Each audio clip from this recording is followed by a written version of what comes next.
Hi guys, today we're playing a Suzuki Mungie, the key of A, and I just wanted to quickly talk about some different types of vibrato. Now, the first one we talked about last time was just hand vibrato. Now, there's more than one way of doing this. My preferred technique when I'm playing acoustically is what you would probably call the C cup or the prayer technique, which is just like that. And it's just a matter of using your hand to push the airwaves in and out.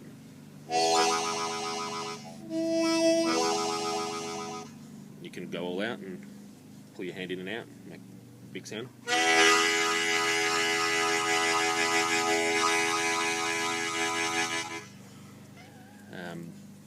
And it's good to know, and certainly will give your playing a lot more character. But the other two vibratos that I use, I think are really important to know. They're talked about, I've seen in books very briefly, and I've seen some good videos on it as well, so check it out.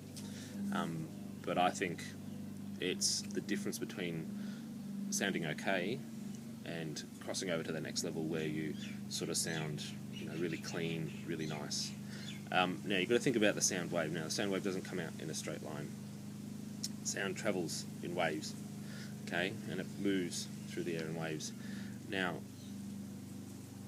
what I've found is if you can kind of complement the wave of the sound as it comes out the harmonica, you can get a louder, cleaner sound, more consistent sound, and you can rely on the reed to not choke or to make any funny noises, to squeak, anything like that.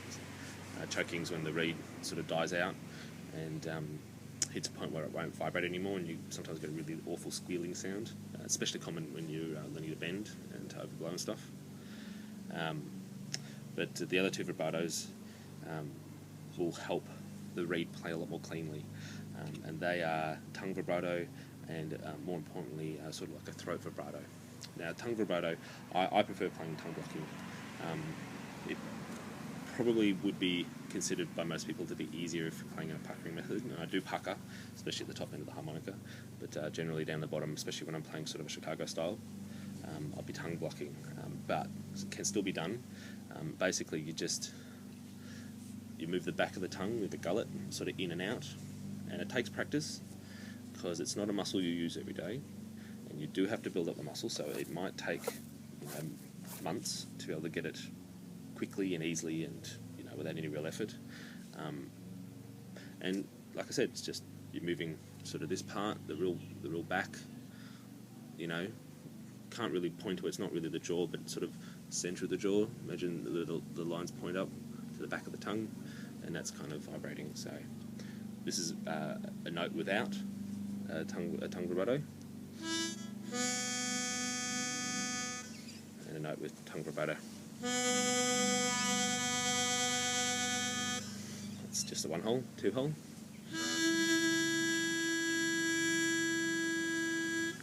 With tongue vibrato.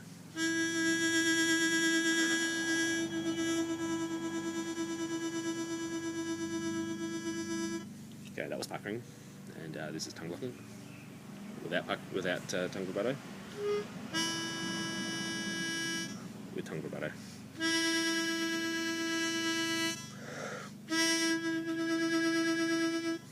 Alright, it's good to know, and can give your song, again, more character. Probably, I think, sometimes just as important and even more important than hand vibrato.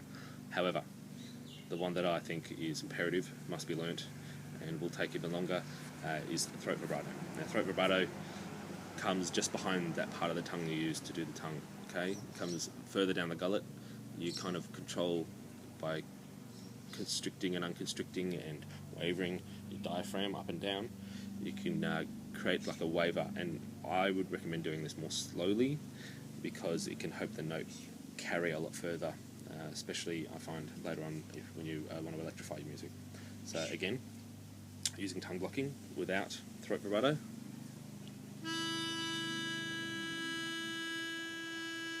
Okay, sounds a bit dead, but if you use throat vibrato and complement sort of the sound wave, it'll help the reed vibrate more loosely, and you'll get a louder sound.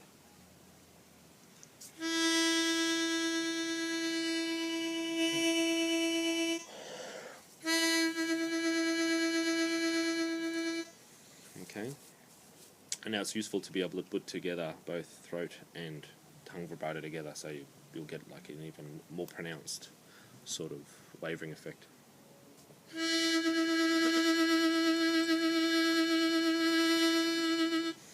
Okay, and then you add in hand vibrato.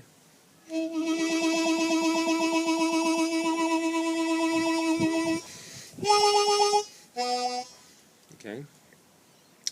Now, like I said, learn vibrato. You have to build up the muscles that make the sound, and you'll find that, especially when you're playing blues likes occasionally for you to just hang off a single note. So, like for example, the 2 and the 4.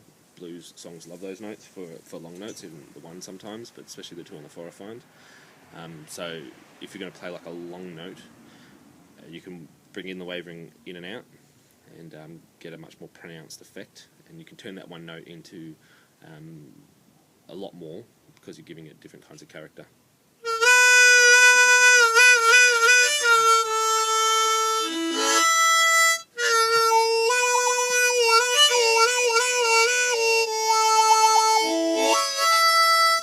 See, mostly the 4, and yeah, just learned your different vibratos basically.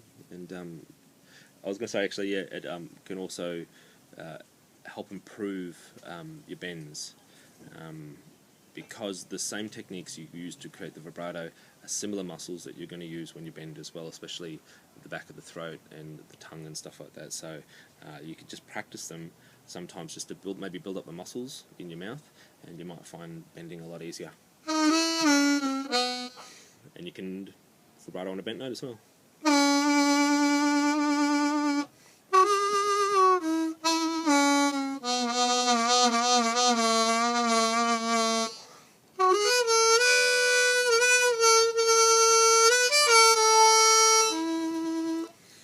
High into.